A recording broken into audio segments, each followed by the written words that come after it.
ഈ ചൂടിനെ ഒന്ന് ശമിപ്പിക്കാൻ വേണ്ടിയിട്ട് നമുക്ക് നല്ല അടിപൊളി ഒരു ഫ്രൂട്ട് കസ്റ്റാർഡ് ഉണ്ടാക്കാം. 1 കപ്പ് പാലെടുത്തിട്ടുണ്ട്. അതിനെ നന്നായിട്ടൊന്ന് തിളപ്പിച്ചെടുക്കണം.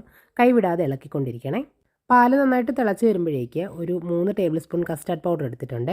ഒരു 1/4 കപ്പ് പാൽ അതിലേക്ക് ഒഴിച്ചിട്ട് കട്ടയൊന്നും ഇല്ലാതെ നന്നായിട്ട് ഇളക്കി മിക്സ് ചെയ്തതിന് ശേഷം നമ്മൾ തിളച്ച പാലിലേക്ക് ചേർത്ത് കൊടുത്തിട്ട് ഒന്ന് കുറുക്കിയെടുക്കണേ. പാല് നല്ലോണം ഒന്ന് കുറുകി വന്നു കഴിഞ്ഞാൽ നമുക്കിതിലേക്ക് ഒരു 1/4 കപ്പ് കണ്ടൻസ്ഡ് മിൽക്ക് കൂടെ ചേർത്ത് കൊടുത്തിട്ട് നന്നായിട്ട് ഇളക്കിയതിന് ശേഷം ഫ്ലെയിം ഓഫ് ചെയ്ത് കൊടുക്കാം. ചൂടൊക്കെ നന്നായിട്ട് മാറിയതിന് ശേഷം നമുക്കൊരു ബൗളിലേക്ക് മാറ്റിയിട്ട് ഇതിലേക്ക് ആവശ്യത്തിനുള്ള ഫ്രൂട്ട്സ് ചേർത്ത് കൊടുക്കാം.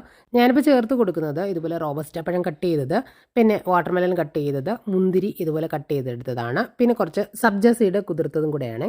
അതും കൂടെ ചേർത്ത് കൊടുത്തു. പിന്നെ കുറച്ച് നട്ട്സ് ഇതുപോലെ ഒന്ന് കട്ട് ചെയ്തെടുത്തിട്ടുള്ളതാണ്, അതും കൂടെ ചേർത്ത് കൊടുക്കുന്നുണ്ട്. എല്ലാം കൂടി നമുക്ക് നന്നായിട്ടൊന്ന് മിക്സ് ചെയ്തതിന് ശേഷം ഒരു അരമണിക്കൂർ ഫ്രിഡ്ജിൽ വെച്ച് നന്നായിട്ട് തണുപ്പിച്ചതിന് ശേഷം സെർവ് ചെയ്യാമേ. ഇതിപ്പോൾ നന്നായിട്ട് തണുപ്പിച്ചെടുത്ത നമ്മുടെ ഫ്രൂട്ട് കസ്റ്റാർഡാണ്. ഇത് ഞാൻ സെർവിങ് ബൗളിലേക്ക് മാറ്റുന്നുണ്ട്. നല്ല അടിപൊളി ടേസ്റ്റാണ്.